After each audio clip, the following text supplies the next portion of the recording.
ladies and gentlemen of all ages, boys and girls. Thank you for tuning in to yet another episode of Angry Meat Production.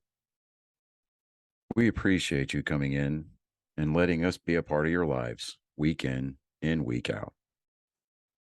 We hope to do our best to present you with something that your eardrums delight in.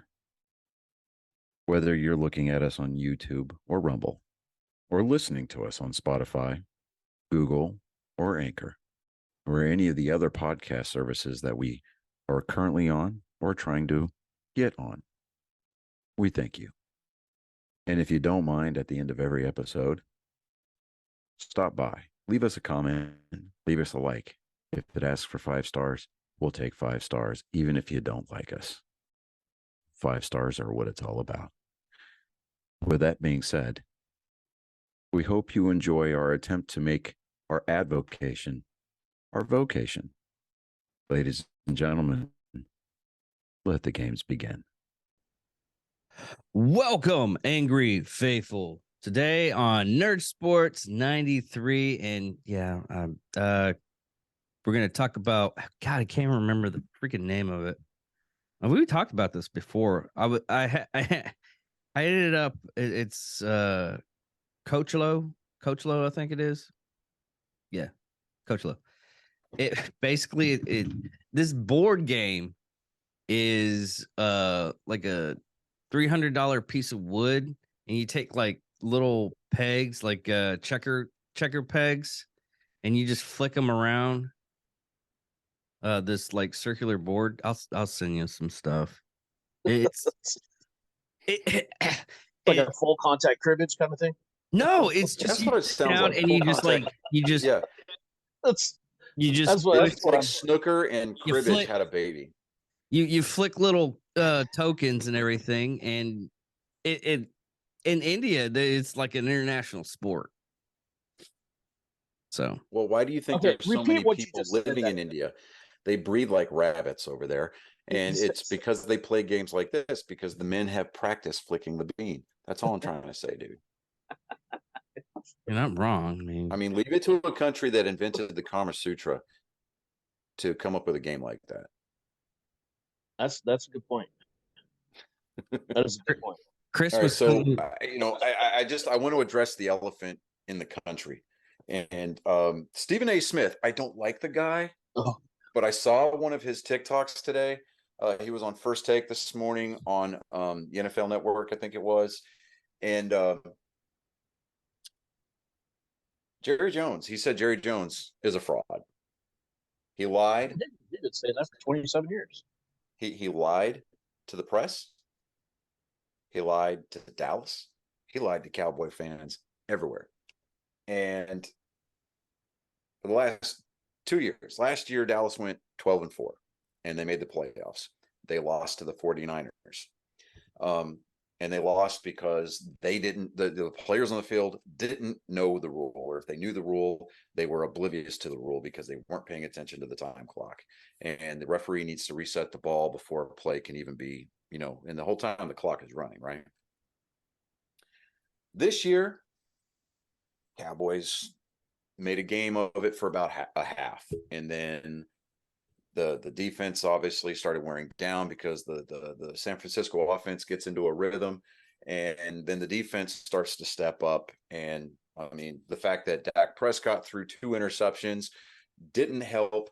The fact that Brett Maher got an extra point blocked, which according to the guys on the radio looked like it was going to be pulled left anyway.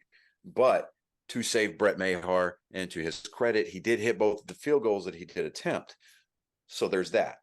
But getting back to Jerry Jones knows what it takes to win. I mean, he demonstrated that after he bought the team in the 90s and he hired Jimmy Johnson. Jimmy Johnson was given control over the draft. He was given control over personnel decisions. He was basically like a head coach / GM, even though officially that role was being filled by the owner, Jerry Jones himself. Jerry Jones wants the Cowboys to win, but he wants them to win so that he can take credit for the win by wearing all those different hats, right? Now, before I really started, getting into following the Cowboys, past the casual point, and really kind of following the team and really kind of getting behind the team, mostly over the last 2 years, because my wife and her sister are fervent Dallas Cowboy fans. They're But in the cult. It's okay. yeah, it's an occult, and Listen. I got sucked right in. What was it, that old Adam Sandler album? What the hell happened? The nighttime is the right time. Um, Yeah. but Jerry Jones, he needs to take a page out of the playbook of the Hunt family, who own the Chiefs. He needs to take a playbook out of every other owner in the league who's won a Super Bowl over the last 27 years. And that is, just be an owner. Hire yourself a GM.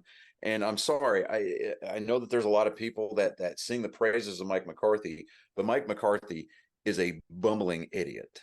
The last time Mike McCarthy was relevant was in 2010, when he won the Super Bowl with the Packers in AT&T Stadium. So, where Jerry Jones gets off talking about, well, we're just going to come back and we're going to get him next year, and he's calling everybody else a fraud, and what was it?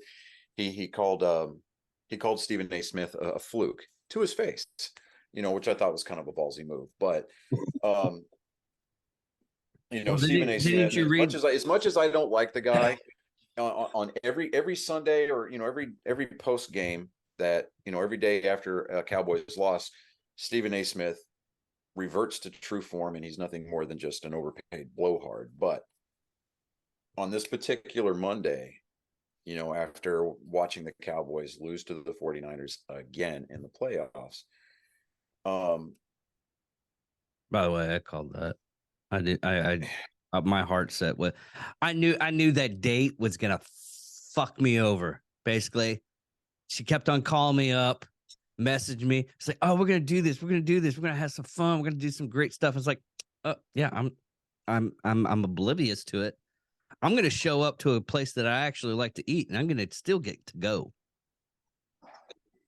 okay, so to Chris's and I's defense, we had faith in the system. Okay. We bought in to the promise that the Dallas Cowboys of 2022, 2023 were different. Okay. Mhm. They brought in, yeah, they lost Amari Cooper because of cap reasons. That's fine. It's whatever. We moved CeeDee Lamb over to the number one receiver slot. He became number one receiver. Then you bring in T.Y. Hilton. And then, you've got Schultz, who is basically a third wide receiver at this point. Because he over the course of the season, he had more receptions and more yards after the catch than Brown did. But yeah, Zeke Elliott had a definite fall off after his injury, so he wasn't as nimble, he wasn't as agile, and he definitely wasn't as fast. But Tony Pollard stepped in and kind of became the savior, right? Halfway through the game and during week one against the Buccaneers, Dak Prescott gets injured. Here comes Cooper Rush. Cooper Rush kind of leads the team to what is going to be a promising season by winning the next 4 games, and kind of puts us on that trajectory of getting to a winning record. And then here comes Dak coming back in. He throws kind of a stinker of a game. Kind of everybody's chalking that up to just kind of knocking the rust off and just getting back into full-blown football activities. And they're winning key games, and they're putting up 30 plus points consecutive weeks. And they set all kinds of records this franchise records this year. Most consecutive weeks putting up 30 plus points. Yards after reception over expected, which apparently is a new stat. We can thank Amazon Next Gen Stats for that. But here it comes. We're getting ready for the postseason, week 18. I mean, the Jags just absolutely bend the Cowboys over the table. Dak throws 4 picks in that game, I think, if I remember correctly. It was horrible. It was horrendous. And then here it comes, week 1. wild card weekend of the playoffs, and the Cowboys show up offensively, defensively, special teams, and Mostly. they Whoa. The special teams, and you need to back up a bit on that one. well, Even Greg but- Abbott. Most okay, of the special with teams. the exception of Brett Mayhaw. Okay, Greg with the Abbott exception of Brett Mayhaw. Twittered, hey, I might be able to be a really good kicker compared to that guy. He has no use of his legs, and I still believe Greg Abbott. Okay. Well, I mean, to be fair, he probably played a lot of that table football, with the Well, you could set up like a pneumatic system on the wheelchair there, and it would, at least you know it. I mean, if the guy from Def Leppard can play the drums with one arm, Well, yeah, you that's should be able true. to kick with no legs. right? But okay, so That's very I stand ableist corrected. of Thank you, David. Thank you, Chris. With the exception of Brett Mayhaw missing those 4 extra points, the team showed up to play. I mean, the fact that the PATs were being missed regularly and kind of conspicuously really didn't play a factor because of the point spread. I mean, the defense really bailed out the offense on that one. That kind of a situation. But then, everybody's kind of excited because, all right, now we're going to play the 49ers. And you got this storied postseason rivalry. And, for most of the first half, it was nothing but field goals. I mean, they kept San Francisco out of the end zone during the first half. And I mean, at the half, they were it was doing 6-9. good, and then they dropped the ball. They got tired at the second half. Well, And yeah. I See, either but got here's the thing. I literally saw. It doesn't matter how I good your literally defense saw. is. I literally saw most of the team get tired on the field. It was Yeah, It was they because weren't it doesn't even matter how trying well anymore. conditioned you are. Right.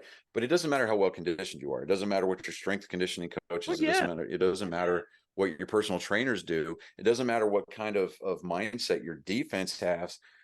If they're on the field for a majority of the second half, because your offense is getting 3 and outs, they're grabbing a first down here, they're grabbing a first down there.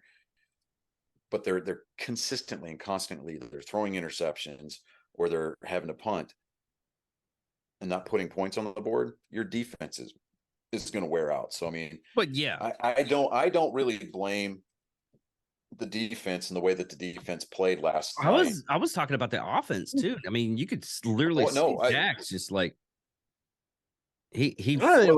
Because I saw a couple of plays. He was flinging the ball. He wasn't like That was more frustration. Yeah, well, because the offensive line, which has been pretty good for most of the year, kind of started falling into those old habits of false starts, holding, legal use of the hands to the face. I mean, just stupid penalties, and it's like, why? Because I think the defense, only had like 2 penalties all night, three penalties all night. And are you talking about San Francisco? Yeah, they only had no, I'm talking about Dallas. No, I'm talking about Dallas. They had 7 penalties. The defense. Oh, okay. The So defense? yeah, 2 on the defense. Most of the 5 on penalties, the offense. most of the penalties came from the offensive side of the ball. Yeah, I think there was a neutral zone infraction, and there was a holding. No, there was 4 penalties on the defense. There was 2 holdings, a neutral zone infraction, and I want to say there was a pass interference late in the game that put the ball in the Dallas 2. yeah. So, but and it's just at that point when your offense isn't doing the things that it needs to do, it's a battle of attrition, and you tend to the only time you really see an offense get tired is if the defense is dominating the battle at the line of scrimmage. Right. If they're getting penetration into the backfield, they're sacking the quarterback, they're putting pressures on the quarterback, they're making tackles for a loss. I mean, that really tends to take the wind out of the sails of any offensive unit. I don't care what team it is. I mean, in no way, shape, form, or fashion am I making excuses for Dallas, because I mean, I wanted them to win that game, obviously. But I think at the heart of it, it's Dak Prescott needs to take responsibility for the lack of performance, because those 2 interceptions that he threw directly led to San Francisco field goals. Yeah. And it's like, okay, why is he throwing interceptions again? Well, it's because at the heart of the matter, Dak Prescott lacks the ability to read certain coverages. And San Well, Francisco, to their I credit, think they were using a lot of really good schemes that had guys in spy positions where they were disguising their coverages. So what they would do, and this is specifically geared for you, David, is the fact that whenever you're talking about having somebody hang out as a spy, usually it's either going to be a free safety or a middle linebacker. So what they will do is they will run up to the line of scrimmage at the time that the ball is snapped and act like they're going to be a pass rusher.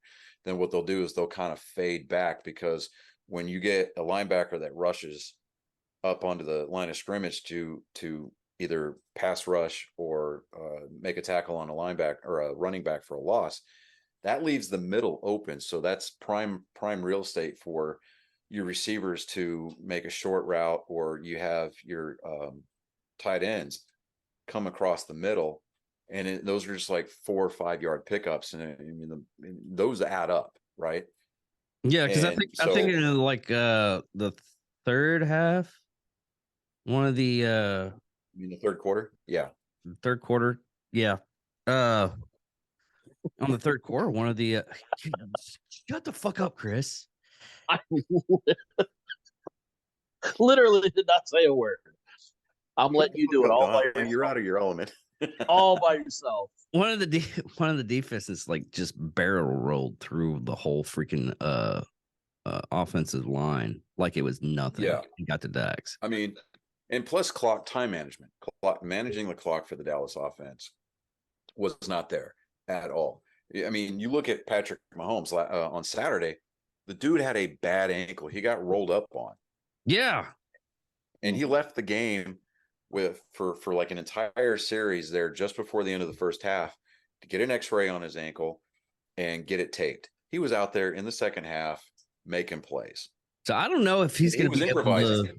I don't know if he's going to be like 100% next week when he's playing. Oh, he is, because the x-rays came back negative. Basically what they attributed, because I mean, what happened was that his leg got pinned, and his ankle kind of went that way a little bit, because one of the defensive players rolled up on his ankle from the outside. So it just kind of twisted his ankle at a weird angle. So I mean, they're going to rehab it during the course of the week. He might have light practice today, tomorrow, and Wednesday, but Thursday he's going to be he's going to be full practice. Friday he's going to have full practice. He's going to get all of his snaps in. Saturday they're going to give him a day to rest. They're probably going to do their walkthroughs. And then Sunday, they're the AFC is getting the primetime slot for Sunday night for their championship game. But it's just specifically as it relates to the Dallas Cowboys, their problems as an organization start at the top. I mean, Jerry Jones, Very top. He experienced a lot of success in the 90s. And then after that, there was a complete drop off. See, the problem with that though is you say he had success in the 90s, which is well, he's even saying he's right now, claiming credit for that. He's the one to say he in his mind, the reason that they were successful in the 90s because of him. Yeah, which is and not true that's why I said that. Any way. Right. That's well, why he's I say even that. saying right now. He's even saying right now that because I just got a message that Jerry Jones is saying that Mike McCarthy is as head coach is not losing his job. I mean, they have a good record. Well, because he's not speaking against him. He lets him do whatever the hell he wants. He has another yes man.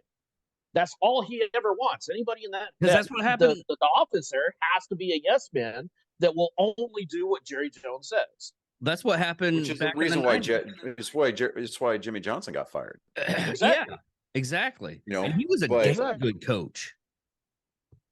Here's the problem with the Cowboys. Okay, biggest problem. Okay, they have to go out and spend way too much money on all these aging veterans to come in. They yes, per capita they've got one of the, if not the youngest team in the league. But I mean, they're signing guys from the practice squad who are showing flashes of potential. They don't ever draft well. They don't. The only reason why they got Troy Aikman was because they were absolute dog water the year before. So they got a high draft pick. The year that they went 1-15, which was Troy Aikman's rookie year. You know, the only game that they won was that Monday night game against the Washington Redskins, the undefeated Redskins at that point, right? You know, then they went out and they got, I think it was Ken Norton Jr., I think, if I remember correctly. But the problem is Jerry Jones signs these players to come in because he wants to win now, as opposed to laying the foundation for a team that's going to be relevant for a number of years. I mean, there's even reports that he's looking for I can't even say Vascano. Vascano? Yeah, no, he signed him. No, they signed him. He was as a backup kicker. Probably, I think it was Thursday of last week. And they signed him off of the practice squad. Yeah, as insurance and insurance only. So that's the problem, because he keeps doing all these Band-Aid solutions without actually worrying making about the Cowboys just good enough to where they have to draft, where their first round draft is in the bottom half. Mm-hmm. And we're it's like go over the draft next week. Yeah. Well, I mean, we can. The draft isn't until April, so I mean, we can actually wait a couple of weeks on it. I want to wait to do the draft until after the Super Bowl, because there's going to be some things about that we're going to want to dissect. You know, and on top of that, exactly 2 weeks after the Super Bowl is over, spring training starts, because pitchers and catchers report for spring training. Yeah. But you know, so I mean, my winter is about to come to an end. Thank God. But you know, so I mean, there was a few surprises over the weekend. I know that we had we only had one game picked correctly. Well, we had two games picked correctly. We had two. Yeah, we had two. Now, the Chiefs over the Jags, you know, going into it, I was like, I felt really confident about it. Then I started hearing that stat that Trevor Lawrence has never lost on a Saturday, you know, and I was like, oh, well, that might be a problem. But it kind of was there for, you know, the first quarter and half of the second quarter. And when Chad Henne came in as the backup and drove the team 92 yards and scored a touchdown. I mean, when that offensive line stepped up and said, all right, you know what, we're going to do this. And they took it over, and then they just rode on that momentum all the way through the second half. And it was a no brainer at that point. Well, it was still a close game. On paper, yeah, it was a close game. It was fun. My thing was, it was a fun game to watch. Yeah, it was a fun game to watch. And you couldn't dissect it to the point where it's like, well, if the moon and Venus were aligned just right, it would have been this way. No, it was. I'm hearing Tommy Lee Jones's argument from Men in Black 2 when he's talking about the reason why the Mets won the '69 World Series. Okay, but we had the if they would have had pancakes instead of waffles, it would have been completely right. Different. You know, if the guy making the baseballs down in Guatemala, there's some people out there that's what they go down. It's like, if the guy making the balls down in Guatemala hadn't had marital problems, he would have wound the ball correctly. He missed that one stitch, and one stitch. That little boy kind of fucked up those stitches. Didn't air it right. So we're going. His overlord. He threw an extra stitch in his shoe and just fucked everything up. Yeah, his overlord cheated him out of a minute of outside time. So yeah, but we had the Chiefs beat to beat the Jags. That happened. We picked the Eagles begrudgingly to beat the Giants. The Giants showed up for a single touchdown, and then it was out. No. You don't get to downplay this. You and Chris were like, oh no. The Giants. No. We wanted the Giants to win. Yes, we knew they weren't, but we. I need you, David. I need you to come down off of that high horse. Because you're showing everybody. I re-listened. The reason why you need to come down off that high horse, David, is because you're showing everybody your hairy balls, and we don't need to see that. Okay, that is way too much hair. No, we need to see. It just makes it look bigger. Okay, but I had to battle for that fucking. You didn't have to battle anything. We said from the beginning that the Eagles were going to win. It's like, no. Hold on, No. sir. Let me put in my motto. And I wish we need the progressive. We need the progressive challenge flag. I'm saying, man. I want to show you the stats of the Giants. Jamie, can we go back to the playback, please? Go over to the playback because we never said that they weren't going to win. We said we wanted the Giants to win. Dude, because you know what's happening right now, Chris? We would want to have to face the Giants. I had to put on what's happening armor, right now? Hey, a shield, a sword. Ceasefire. You know what's happening right now, Chris? Massive amount of denial. David, there's two things going on here. One, David is projecting an incredibly huge amount of baby dick energy. And two, he's suffering from Jerry Jones derangement syndrome. That's what it is. Because he's the producer. All of a sudden, he's God. No, I had to. I was like, maybe we peons are busy questioning credit. How dare we question the leader of what's going on here? No, I gave y'all motherfucking credit in my head. I was like, no, they didn't tell me that that crackhead wasn't going to steal that Cadillac converter. Then I went over to the replay. We never said they weren't going to win. We never said that. We said we said that Daniel Jones has been playing a hot hand, and he had the ability and the offensive tools to get the job done. Now, what happened on Saturday, when the Eagles played the Giants, is that the Giants defense forgot to show up. You know what it is, Johnny? He's gaslighting us. We're being gaslit right now. You are not getting gaslight. You can go back to the episode. I had a battle for that. Ladies and gentlemen, you're seeing this. I'm suddenly having flashbacks to my divorce. That's what this is right now. I know, right? I feel y'all motherfuckers can say what you want. I feel gaslit. This is incredible. You know what? It's okay. You can go back because we'll let. Hey, David, we're going to concede. We're going to be like Lord Chamberlain in the 1930s when he appeased Adolf Hitler. Okay, we're going to back off. We're going to let you have Poland. Just promise not to invade France. Yes. All right. So moving on, we picked the Bills to. No, you can't have you can't have Czechoslovakia either. But we picked the Bills to beat the Bengals. Now that one should have happened. Hands up. Yes. Okay. That one. I did not. I mean, I'm watching that game progress, and I'm like, what in the world is going on here? You know, I turned that on, and I was like, what the fuck happened here? Joe Shiesty, dude. Joe friggin' Burrow. That's exactly what happened. Joe Burrow showed up, and he was like, he did his best impression of young Tom Brady, and he went all playoff. That's what he did. Yeah, he basically got on that field. He's like, you know what? I think we should go to the Super Bowl. And that's what it happened. Last year, if you remember correctly, during the playoffs, the Bengals basically followed the charge of their kicker. You know, Mr. Automatic. He was like, all right, you know, as soon as he made contact with that ball to send the Bengals to the Super Bowl or to the AFC Championship game, he goes, let's bring on Kansas City. And then they go in there and they beat Kansas City.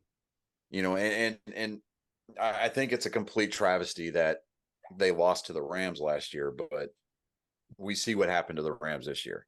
Anyway, so right now we're looking at the Chiefs are going to play the Bengals in Kansas City. Now, if the Bills would have won that game, there was going to be a neutral site championship game played in Atlanta. I think the NFL did that because of the Damar Hamlin situation. I don't think that it's right. I think they should have been able to host that game in Orchard Park, but it is what it is. It's kind of a moot point now because the Chiefs are going to host it at their home field. But then we picked the Dallas Cowboys to beat the 49ers. Now that game, we did argue it going back and forth. And we could sit there and argue with David ad nauseum, but it really, at the end of the day, we saw what happened. So yeah. I mean, we discussed it. We even discussed it at the top of the show. So I mean, there's a lot of finger pointing that can be done. But I mean, it all points in one direction. But yeah, it does. Yeah. It all points in one direction. You know, it's like one touchdown. It's like a good old fashioned. Couldn't pull it off. I mean, yeah, I mean, it's like saying, when you point at somebody, there's 3 fingers pointing back at you because you're part of the problem. Like, no, it's you. It's all you. Yeah, and and that last play where the defense just spread everything out to make sure they couldn't. Well, they were getting ready for a Hail Mary. So yeah, they were lined up getting ready for the for Hail Mary. Yeah, so I mean, you send all your defensive backs to the deep. Right? I think there was one person in the stands. That's how far back they went. But and so what they did is they kept their defensive line even went back. I mean, their defensive linemen were playing secondary. They had 2 linebackers up on the line. That was it. And for whatever reason, I don't know why, and Mike McCarthy declined to elaborate on it today, and even last night during the post game, he had Zeke Elliott playing center. And it was funny watching this linebacker put Zeke on his back. And I'm sitting there, I'm like, it's like that video you see where the Make-A-Wish kid was running down the field and that dude just freight train or the scene from the Water Boy, the scene from the Water Boy where Michigan brings their Water Boy out across the middle and he just gets absolutely murdered. Yes. Like that was what it looked like. Yeah, so I mean, it was an interesting weekend. I will take a 50-50 split on that and still call it a winning record for our picks. Yes, that's a glass half full. But you know what? As far as statisticians are concerned, 500 is still a winning season. So I'm good with that. I'll take it. Yeah, we've got championship weekend. Yeah. Where the NFC is going to play the early game. It's going to be the Eagles and the 49ers. I don't really care who wins this game. I'm just putting it out there because I have a fervent hate for the Philadelphia Eagles. Yeah. But I also have an extreme dislike of the 49ers. But I dislike the 49ers less than I hate the Eagles. But I don't want, I don't want next week. I don't want when we come back next week for David to go, I called that one. Let's go run the playback. Just roll that beautiful beast. You're a very, very, very, very upsetting person when you lose. Just saying. Hey, right here. You didn't lose. Didn't we just say that there was on Plus John McCain? Okay, that name right there. Okay, that's you. All right. I know it says Carl, but that's you right there. Okay. I'm just saying. Just said it was a winning season. How is he losing if it was a winning season? You got some new wave. No. I mean, just that math. one game. Yeah, I was going to say it's Common Core math, man. That's all there is to it. It's some Orwellian 1984 doublespeak. Chris, I brought you on here just for the comic relief guy and everything, and keep don't impose your draconian views upon us, David. You are fucking this. I think don't you have a book burning to go attend? This is wow. Wow. I mean, really? Although to be fair, when we are, when we do prove that we are, superiorly correct, we will have to make sure David doesn't hide in a bunker and then come out later to put a bullet in his brain. I'm just, that's true. That's very true. Only to have the Russians come in and keep his micro penis in a jar somewhere. We'll have to his only ball.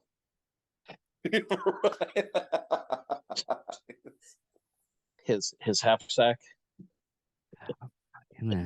David was a really big Lance Armstrong fan. I'm just he was emulating. He said, "I'm going to be just like you when I grow up," and then he just didn't grow up. That was the problem. God, I can't. Oh, I honestly can't wait for you to come up. Other than your goddamn fucking sleep, it just makes it easier. It's coming in February or coming in April. That's what's gonna happen. I'm gonna fucking smother you in your goddamn fucking sleep, there, boy. Fuck it. I had a good run. Fuck it. Like sands through the hourglass. Or the days of our lives. Take me out either to dinner or with a sniper. Or one of the either one. Right.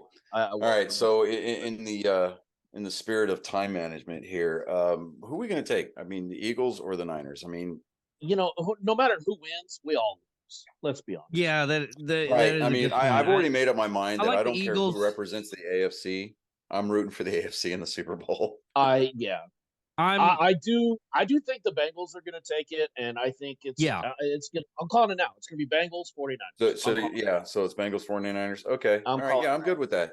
All right, so let's just take the Bengals over the Chiefs. I like the Eagles just because I'd rather see the Bengals win. I would like to see the Bengals win. I really would like to see the Bengals. Really rooting for the Bengals. Ooh, so you know what? I want the tears. I want to drink the tears of the Eagles fans so much because they've been talking so much shit after this loss this weekend of the Cowboys loss. They have been talking so much shit on every social media. I just want to see Joe Burrow light up another cigar in the locker room. Thank you. I want to see them. I don't care what happens, to be honest. I just want the Eagles to lose in whatever fashion that brings. I just want the Eagles to lose. I mean, regardless as to who goes, I mean, it's going to be a great Super Bowl. I almost don't know if it would be better if they make it to the Super Bowl and then get their guts stomped into the ground. I almost feel like that would be a sweeter. I would be willing to take the loss on that pick just to see that happen. That's true. I would almost favor the loss even more if that happens, because it's like the dude with the dollar bills. You gotta be a little quicker. And to go in with the best record and still lose. Oh yeah, or on the flip side, see the Niners go with hopes that they're going to get their finally their 6th Lombardi trophy, only to see it stolen away from the team that they beat back in the 80s. Yes. Either way, honestly, I want to see the Bengals win this. I really do. Because God knows they've earned it, especially this year. So are we gonna do our best Nostradamus impression and call the Super Bowl? No, because we fail completely. I want us to shut up right now because of that shit. Okay, so Chris, you and I, we're right here. We got it. Okay. We don't need. All right. So we don't need the naysayer over there. We're so what I'm gonna. All right. So now that we've got our picks in, it's Bengals over the Chiefs, Niners over the Eagles. Set it in stone, chisel it, consider it gospel. Absolutely. Moses will carry it down from upon high Mount Sinai and proclaim it to the people. That was blasphemous. You're gonna burn. I know. I'm gonna give 15. Colin. I'm gonna bring Colin in so that way we can get our weekly dose of joke time with Colin. So give me just a second to do that. And how is it that you got better? I don't know because I turned off the mic. That's bad. How is it you haven't gotten better? Oh my god. Oh. I love you, David. You know I do. I know you do, but it's one of those loves that I still get a black eye. Yes. It's a tough love. And tell everybody that I fell down the fucking stairs. Mm-hmm. Next time, just do the dishes like you're told, David. That's exactly. You give me too much lip. That's what it is, man. Sandwich. He sliced the onions too thick. No, that's all. Oh, come on, answer the phone, guy. What is he doing? He's been hanging out with David too much. David's incompetence is just splashing all over everybody. Incompetence now. Incompetence.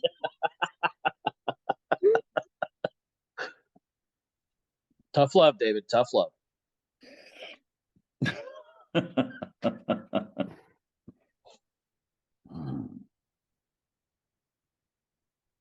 Oh my God. Hold him to get ready. Did you know when you get you're just clearing stuff out and then you see something, you're like, what the fuck is that? I want to show you this. I'm gonna send you this picture. I usually don't look that close to the toilet bowl, to be honest with you. I do. I just want to make sure that there's nothing trying to come back at me. I didn't eat something that I shouldn't have. The hell have you been eating?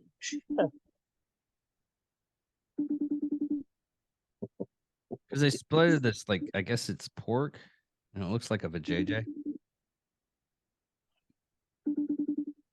That You really shouldn't kiss and tell, David. It's the sign of a 100% looks like some Arby's. Those are beef curtains for sure.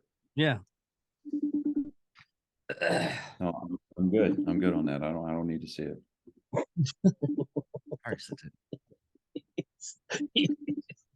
I'm gonna drive all the way down there, pull your eyes back, and we do the whole phone right there. It's like, you can't stop this. The whole bird box thing. Bird box thing, yeah.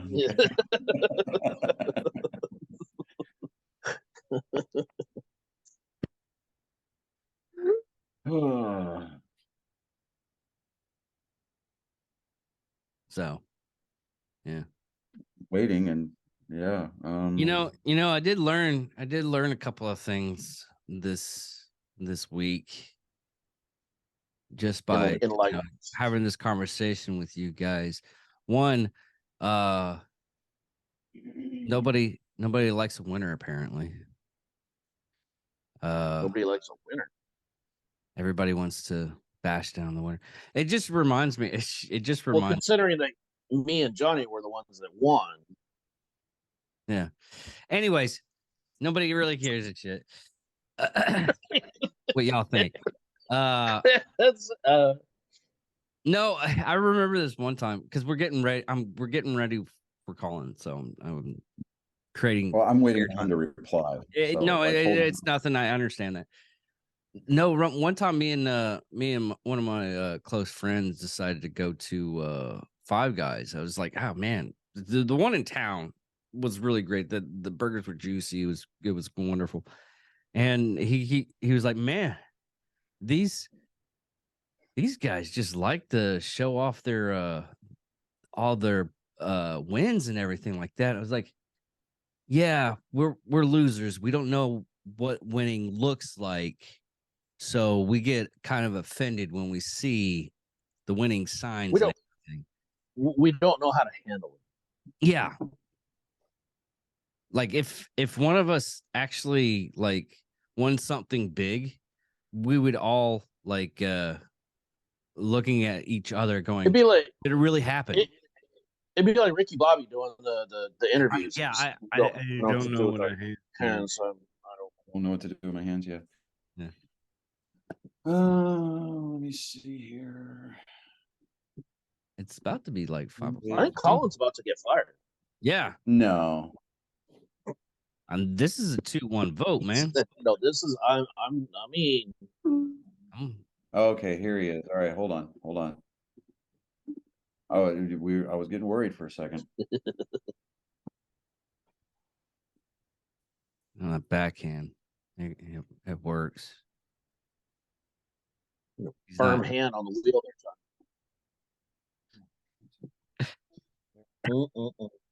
John. What's up, my guy? So grounded. I'm getting out of the shower. Oh, okay. Well, it's a good thing you're not on Zoom. You got a joke ready? Yeah. Okay. All right. So here we go. Let's try a new intro here.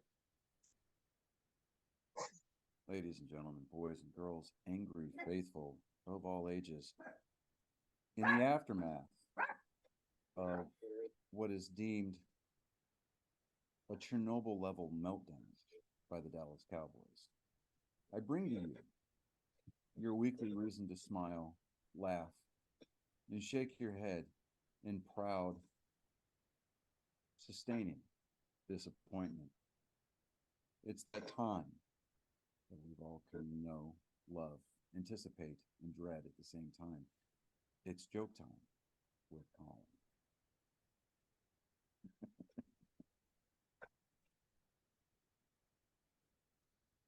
Oh, can I go? Yeah, you can go. What do you call the terrorists? I'm having a stroke. What do you call a terrorist? What do you call a swimming terrorist? A bath bomb.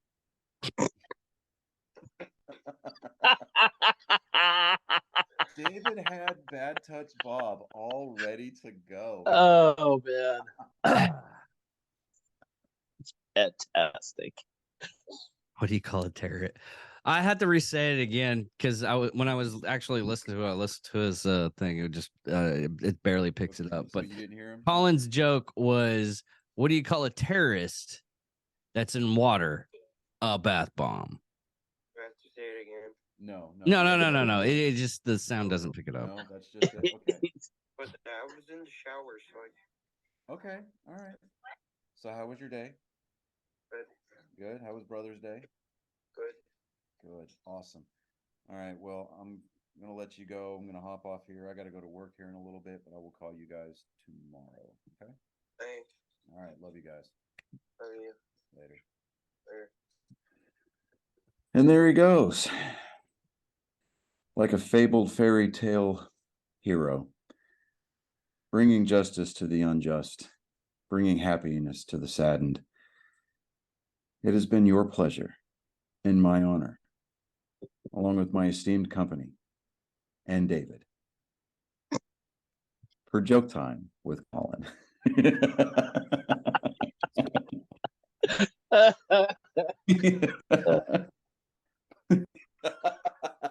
Look, I'm trying to feel. Is this sorry for you, about? David. Is I'm this trying. about? You know, It's about you gaslighting us. This is I payback am for not you fucking gaslighting us. gaslighting us. The entire show, you've been gaslighting. No. It's Look, it's we're going to have to put you on suicide watch, David, because unlike Hitler, we're not going to let you skip out on the gas bill. No, absolutely. I like how Chris was about to say something that he just, you can see at that point, you can actually, since this is on video, you can see at what point that Chris got that joke, because he was like, no guys, it's I got God. it.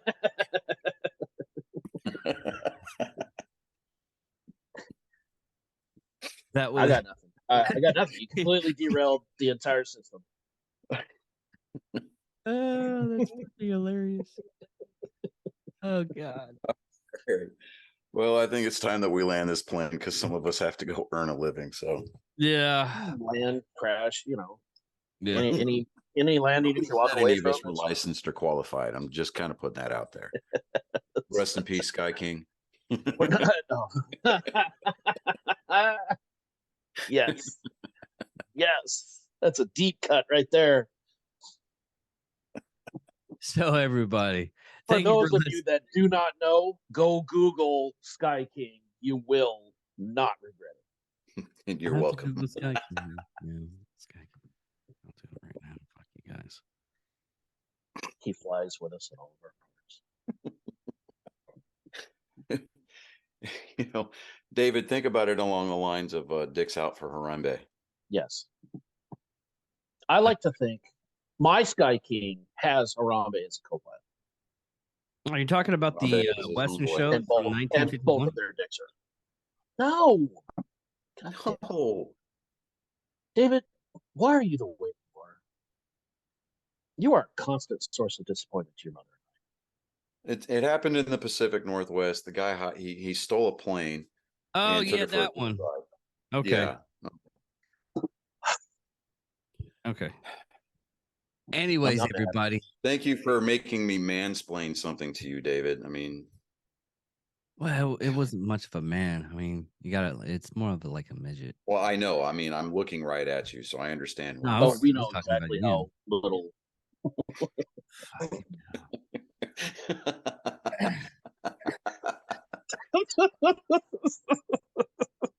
Good thing I'm used to abusive relationships. You do have a type. That's all I'm saying. It's true. All right, like he was saying, this is episode. This is Nerd Sports episode 93. Yeah. What? No. Yeah, it's 93. Yeah, 93. I believe so. Or it might be 94. That's David Dickerman. I'm Johnny. I'm David Dickerman. I'm Chris Jackson. Thank you all for listening. and goodbye.